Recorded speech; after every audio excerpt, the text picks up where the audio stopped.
welcome to the final part of my top 30 episodes of Doctor Who. Now in this one we're going to be talking about spots number 10 to number 2. So don't forget, at the end of this episode, tomorrow you will be getting the reaction for my favourite ever episode. It's going to be a re-reaction. So yes, I've actually already filmed it and it did prove to be quite a bizarre thing to film for myself, like I always say, but I did enjoy it. And I hope that you will tomorrow, because I feel like I've chosen a really good episode to do tomorrow, so yes. Anyway, so yeah, I'm going to start off this list straight away and talk about spot number 10, which is The Family of Blood, also Human Nature. What a fantastic two-parter, it really is. You've got so many emotional strings to play through, and I'm always one of them that really does enjoy a good episode that'll make you cry. Joan Redfern, I think the actress that plays her is called Jessica something or other. That's actually her last name. Yeah, she was phenomenal. Like, she really was. And the two of them, especially when David Tennant's aged and you see all this, like this alternate life that they could have led, it's really truly gut-wrenching just to think about that they could have had that moment. Spot number 9 is going to be The Waters of Mars. I really do enjoy this episode. It is one of those that actually does terrify me. And I remember when it first came out, laugh at me if you will, I had to watch it with my dad because I was that scared. But it is a really good episode, and I feel like the Flood is such a unique monster that we'll probably never see them again. It'd be great to, it really would. But I feel like it works as just a standalone story. Also, shout out to Lindsay Duncan for Adelaide Brooke, because she was brilliant. Spot number 8 is Face the Raven, Heaven Sent and Hell Bent. Now, these three, I believe, although in particular it were Heaven Sent, got a BAFTA, and quite rightly so, because the director Rachel Talalay, for I think it was the last 2 episodes, I believe, but the director, the shots and everything, the music was brilliant from start to finish, and Clara's death, then her reappearance and all that crap. I mean, I'm not the biggest Clara fan, but still, it's a very good, strong three-parter, especially for Peter Capaldi's Doctor. And it worked a lot more compared to Extremis and, you know, with the monks and everything. But yeah, really, really good episodes. Okay, so next up at spot number 7, we've got Silence in the Library and Forest of the Dead. River's song in that, her first appearance, although technically her last appearance in Doctor Who as well. It gets all confusing, but River is such a strong character too, and also my top 5 characters of Doctor Who ever. Although I think she might be spot number 1 or 2. She's way up there. But yeah, seeing her character come up randomly and then in the same episode see her die before we even get to see what she's done was a really unique way of selling her character to us, and congratulations to Stephen Moffat on that. But the monsters, again, the Vashta Nerada, I don't think we'll see them again. If they did, there'd be a welcome return, but yeah, keep stuff with monsters or stories with monsters like that, sometimes it's best to keep them on that episode alone, like Midnight, do you know, when we didn't actually get to see the monster.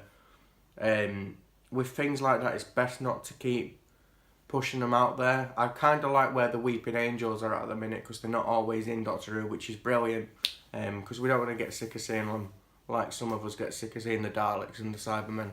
But yeah, really good two-parter. Spot number 6 is the pilot. Now, this episode is one of the best introductions for a companion all time, because we had Rose, and that was our introduction to Doctor Who. And ever since then, the companions, the TARDIS has just been like, boom, if you know what I mean, like it's just thrown on them. Whereas with Bill, I love how it introduces her to all these different steps. Like, she thinks it's a lift, then she finds out you can travel in wherever. Space, it travels to planets, and it also goes forwards and backwards in time, you know. So anyway, the characters were really good in that, and introducing Nardole was one of the best things ever in Doctor Who, because I wasn't a fan of him originally and I thought, oh no, where's this gonna go? But again, people you don't expect to become your favourite characters, and it was just really nice having a TARDIS team again. So yeah. Also, Series 10 is one of them series which genuinely reminds me of a good time. because obviously I started my channel and there were a load of other things that were happening outside that.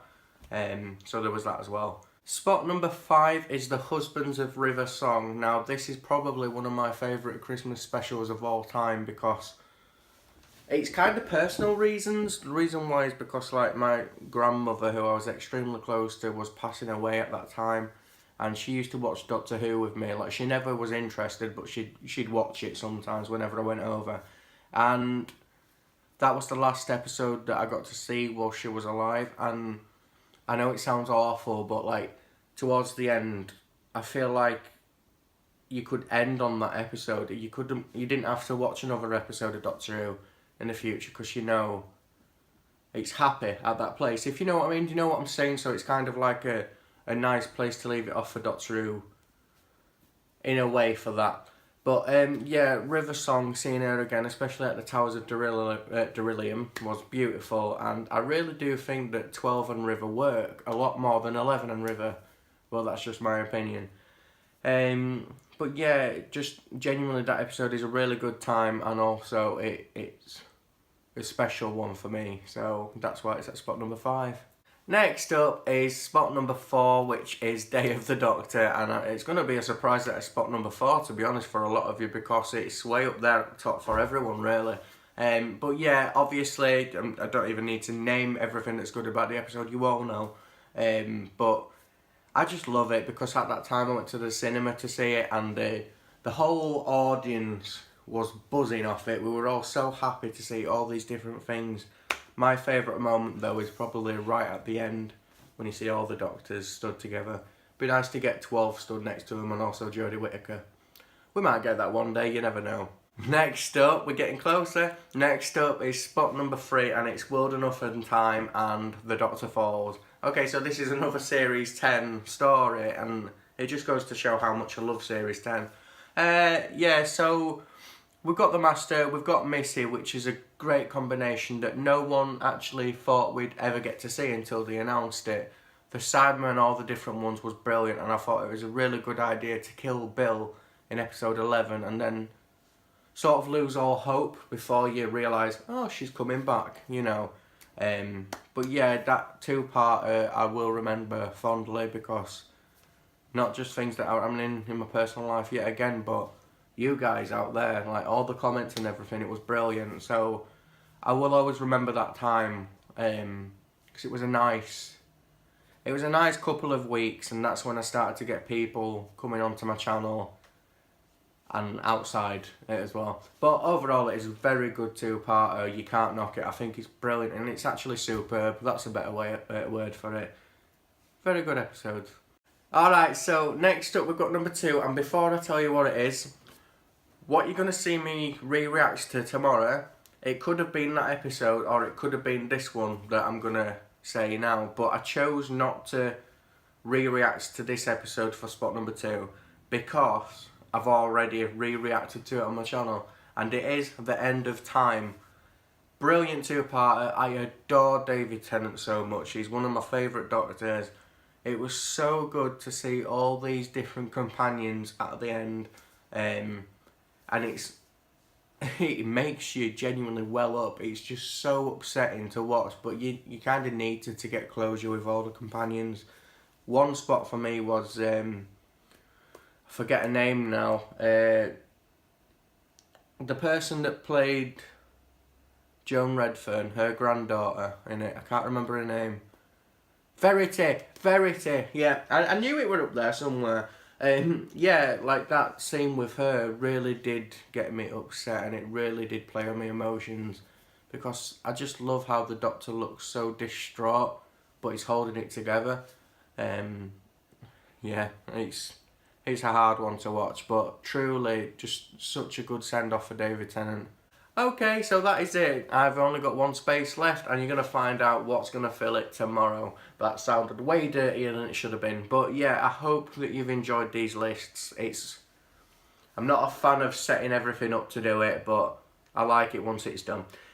So yeah, I hope you've enjoyed them. As I say, I will be seeing you tomorrow for my re-reaction for my top Doctor Who episode.